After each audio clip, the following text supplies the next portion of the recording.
Hello there and welcome back to some more Forza Horizon 5. Today we are taking a look at the newest Car Pass edition, the 1993 Jaguar XJ220S TWR.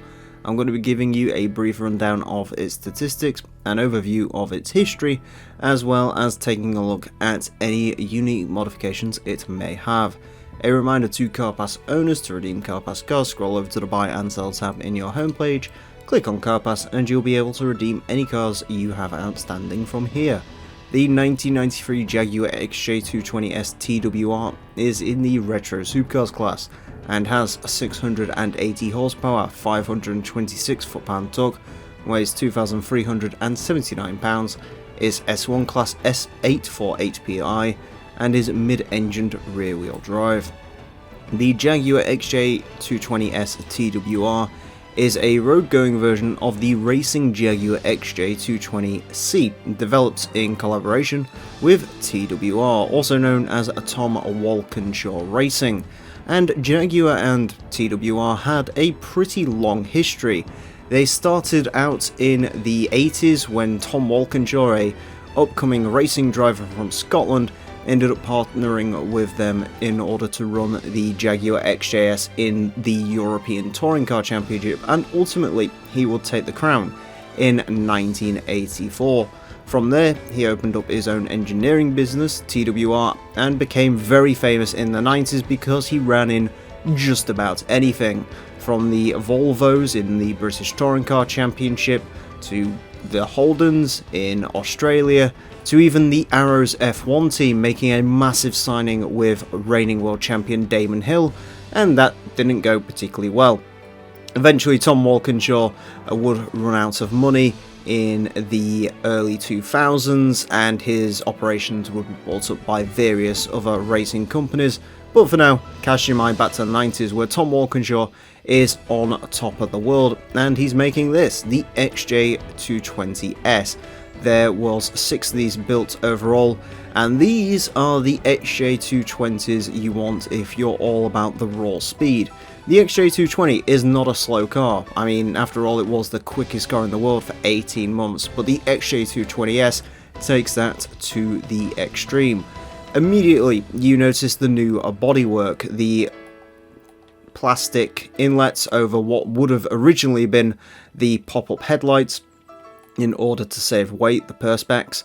As you can see, it's the same with the fog lights. Moving down the car, of course, you can see new wheels, and of course, that massive rear wing on the back, as well as a redesigned rear diffuser, all in the name of downforce and keeping this monster on the road. And it's not just skin deep, the engine has been reworked as well. 690 brake horsepower from its 3.5 litre V6, derived of course from the Metro 6R4. And the interior as well has been gutted. Out goes the big comfy leather seats the original XJ220 had, and all the niceties like air conditioning and its CD player. In its place, blanking plates and Kevlar. Now interestingly, that isn't the biggest change to the XJ220S. None of the things that I listed were. The biggest changes were actually the body itself. It may look like an XJ220, but the front and rear ends have been replaced with carbon fibre composite. In fact, the only part that shares with the original XJ220 are the door mirrors and the actual doors themselves.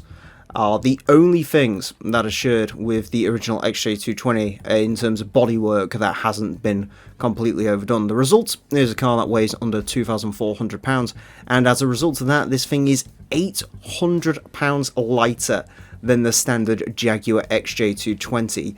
That's mental how light this thing is. And as a result of that, it got a performance hike, 0 to 60 in 3.3 seconds, and it will go on to a top speed of 228 miles per hour, which is very, very quick indeed, especially in the mid-90s, and not much could touch this, until the McLaren F1 happened anyway. Although, in fairness, I'm sure this is probably quicker through the corners. In case you're wondering what happened to the 6 road-going XJ220Ss, they're all accounted for. Mostly are in America, because a guy from California decided to import a lot of these during the late 90s when they weren't worth all that much. And since then, quite a few of them have been changed around, altered colours, so on and so forth. The original TWR car is yellow, although these were sold in blue and silver and all sorts, but like I say, they've all been mixed and matched in colours. If you like colours, then this is the car to have, because there's plenty of bright, colourful colours for this vehicle.